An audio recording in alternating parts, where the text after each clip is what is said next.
शामी साहब, सर अब आखिरी अशरा जो है वो इस वक्त चल रहा है रमज़ानुल मुबारक का, जहन्नुम से निजात का अशरा। और बस एक अफसोस होगा और वो ये कि 6-7 दिन के बाद जो है शैतान दोबारा आज़ाद हो जाएगा जिसे कैद कर दिया गया था।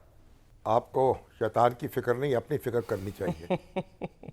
आप अपनी आज़ादी से क्या फ़ायदा उठा रहे हैं? शैतान के साथ तो जो होगी तो होगी। और मुझे लगता है कि शैतान, ये जो कैद है ना शैतान की, वो भी कुछ ढीली हो गई है अब, क्योंकि कैद, उस शैतान की कैद के बावजूद शैतानियाँ तो जगह जगह देखने में आ रही हैं। और वो लगता है कि शैतान जो है वो खुला छोड़ दिया गया है। बहरहाल इसकी तहकीक होनी चाहिए कि शैतान को कैद क्यों नहीं किया गया, या कैद किया गया है तो फिर क्या ज़मानत पे रहा कर दिया गया है, या ज़मानत पे रहा कर दिया गया है या नहीं किया गया है, तो फिर क्या मुलाकाती उसके बहुत ज़्यादा हो गए। कुछ ना कुछ हुआ है कि शैतान की बंदिश का तासुर जो है वो कम ही इस रमज़ान में मिला है। और फिर आप तो देखें, अगर बैनुल-अक़वामी तौर पर देखें तो गज़ा में जो कुछ हो रहा है और जिस तरीके से वो यरगमाली जो हैं या कैदी जो थे उनको रिहाई के बाद जिस तरह हमास के ख़िलाफ़ इक़दाम हुआ है और जिस तरह बमबारी शुरू है गज़ा पर, तो मालूम होता है कि वहाँ तो शैतान जो है वो मतलब मुकम्मल बिल्कुल आज़ाद चौकड़ियाँ भर रहा है और मुकम्मल आज़ाद है। और यानी हमास जो है उसके ख़िलाफ़ जो इक़दामात हो रहे हैं और कहा जा रहा है कि जब तक ये सरेंडर नहीं करेगी, जब तक ये हथियार नहीं डालेंगे, जब तक निहत्ता नहीं करेंगे, हम इनको नहीं छोड़ेंगे। पता नहीं कितना खून खराबा भी होना है। यानी कैदी जो हैं या यरगमाली जो हैं जब रहा हुए हैं उनकी बड़ी तादाद, तो उसके बाद ये क़यामत बर्पा हो गई है। और जगह जगह ये क़यामतें बर्पा हैं। पाकिस्तान में खुद देख लें जो दहशत गर्दी है, खैबर पख्तूनख्वा में देख लें, बलोचिस्तान में देख लें। बिल्कुल, उस पर शामी साहब ज़रा आते हैं, इस पर बात करते हैं। का कोई असर जो है, जी हाँ बिल्कुल, आप यानी चले हम ये कह लें कि शैतान को जो है रमज़ान में रिलीफ ही मिला रहा बज़ाहिर, तो ये कहा जा सकता है।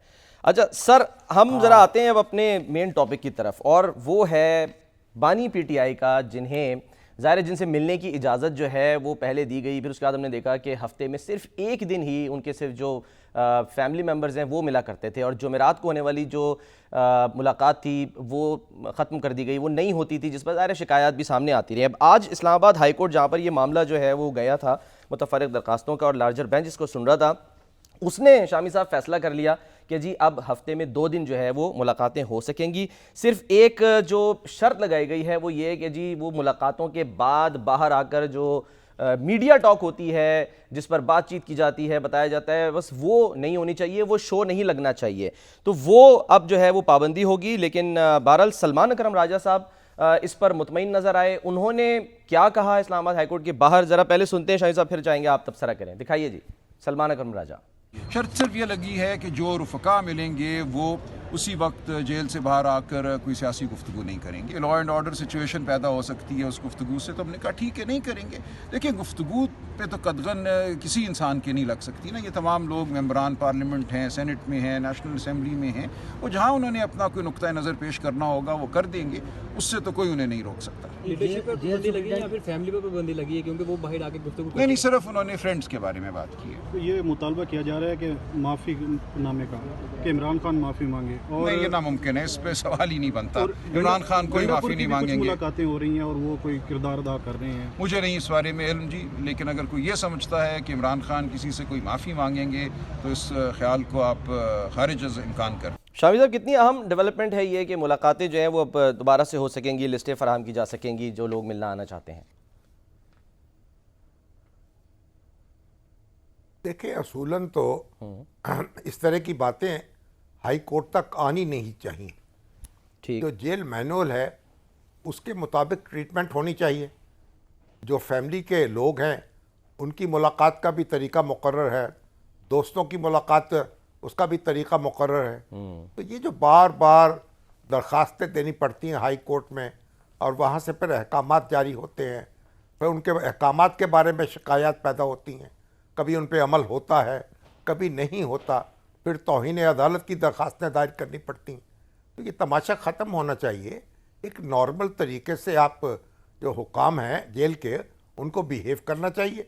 खान साहब के दोस्त हैं, खान साहब के फैमिली के मेंबर्स हैं वो उनसे मिलें, हफ्ते में एक बार उनको मिलने की इजाज़त होनी चाहिए। उनके बच्चे जो हैं उनसे टेलीफोन पे राब्ते की भी इजाज़त होनी चाहिए। तो ये जो एक हमने हर चीज़ को एक मसला बना लिया जाता है, भाई एक मुल्क का साबिक़ वज़ीर आज़म है, एक इतनी बड़ी सियासी जमात का लीडर है जो मुकदमात का सामना कर रहा है और उससे अपना कंटेस्ट कर रहा है, जो होगा देखी जाएगी। लेकिन इसका मतलब जो उनके हकूक़ हैं एक शहरी के तौर पर आप उनका तो एहतराम करें। और बार बार ये मामला क्यों आते हैं अदालत में ज़ेर बहस, और अदालत को क्यों बार बार अहकामात जारी करने पड़ते हैं, ये भी तो देखना चाहिए ना। ये वज़ारत दाखिला का काम है, ये पंजाब हुकूमत का काम है जिसके वो कैदी हैं, यानी पटियाला जेल तो पंजाब की जुरिस्डिक्शन में है ना। तो इस तरीके से मेरा ख्याल ये कोई अच्छी नज़ीर कायम नहीं हो रही।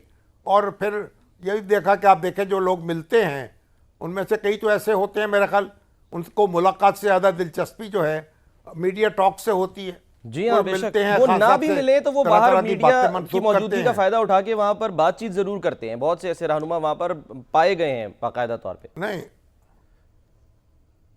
नहीं वो तो अगर ना मिले तब बात करें, वो तो उनकी मर्जी है। लेकिन जब मिलकर बात करते हैं और तरह तरह की मुशगाफियाँ छेड़ते हैं, कोई कहता है जनाब उनको तो सहरी नहीं मिल रही, कोई कह रहा है को बुशरा बीबी जो हैं वो निहार मुँह रोज़े रख रही हैं, कोई कह रहा है बिजली बंद हो गई है, कोई मतलब इस तरह तरह की कहानियाँ उड़ाई जाती हैं, लोगों को उकसाया जाता है, मुश्तिल किया जाता है, और फिर मालूम होता है कि जनाब ये सारी बातें झूठ थी। अभी तो सलमान अकरम राजा साहब जो हैं उन्होंने एक इंटरव्यू में ख़ासतौर पर यह कहा कि नहीं कोई ऐसी शिकायत नहीं है हमें, वो अपने नॉर्मल तरीके से कैद काट रहे हैं। तो आप अब ये थे कि मैं तो देख रहा हूँ कि एक बड़े एंकर पर्सन हैं हमारे, बड़े संजीदा शख्स मैं उनको समझता हूँ। उनकी मैं देख रहा था वो गुफ्तगू कर रहे थे अपने वो कह रहे थे कि जनाब मुझे तो ये मालूम हुआ है और बड़े मोतबर लोगों ने बताया है, जो पीटीआई के ज़िम्मेदारों ने, कि अब इमरान खान साहब को जो अखबार दिया जाता है वो नॉर्मल अखबार नहीं दिया जाता, वो उनको एक खसूसी अखबार छाप कर वो फराहम किया जाता है, उसमें मर्दी की खबरें लगाई जाती हैं। आप बताइए, इन्ना लिल्लाह है व इन्ना इलैहि राजिऊन। एक तरफ आप कहते हैं कि प्रेस आज़ाद नहीं है, उसमें जनाब आज़ादी से खबरें नहीं छप रही, और इलेक्ट्रॉनिक मीडिया पर भी आपके एतराज़ात हैं। दूसरी तरफ कहते हैं कि अखबारात जो हैं वो भी पेश नहीं किए जा रहे, जाली अखबारात जो है छापकर खान साहब को दिए जा रहे हैं। तो आप देखिए कोई आदमी इस बात पे यकीन कर सकता है कि इस तरह की कोई हरकत हो सकती है। फील्ड मार्शल अयूब खान के ज़माने में कहा जाता था कि अपोजिशन की खबरें छपती थी क्योंकि अखबारात में, तो अपोजिशन के जो अखबारात थे वो उनको जाली अखबारात छाप के दिए जाते थे। आज कौन सी ऐसी खबरें छप रही हैं अखबारात में जो को खान साहब से छुपाई जाएंगी? तो मैं हैरान हूँ कि इस तरह की बातें कही जाती हैं और फैलाई जाती हैं, और अगर कोई इक़दाम होगा तो फिर हम सारे शोर मचाएंगे कि भाई जनाब आज़ादी इज़हार पे हाँ, उसको ठेस पहुँच गई है। तो ये भी तो हमें गौर करना चाहिए ना। तो मतलब ये जो बेसरोपा बातें उड़ाई जाती हैं, खान साहब से मंसूब की जाती हैं, माहौल को ख़राब किया जाता है। तो आज तो हाई कोर्ट ने कह दिया भाई जब मिलके आप बाहर निकलेंगे, जो वकील हजरात हैं या दूसरे, तो उस बारे में कोई मीडिया टॉक नहीं करेंगे। और वकील जो जाते हैं मिलने के लिए वो तो अपना मुकदमा डिस्कस करने जाते हैं, वो उनसे सियासत डिस्कस करने तो नहीं जाते। सियासत तो उनके पार्टी के रफ़ाक़ा को डिस्कस करनी होती है। ठीक है।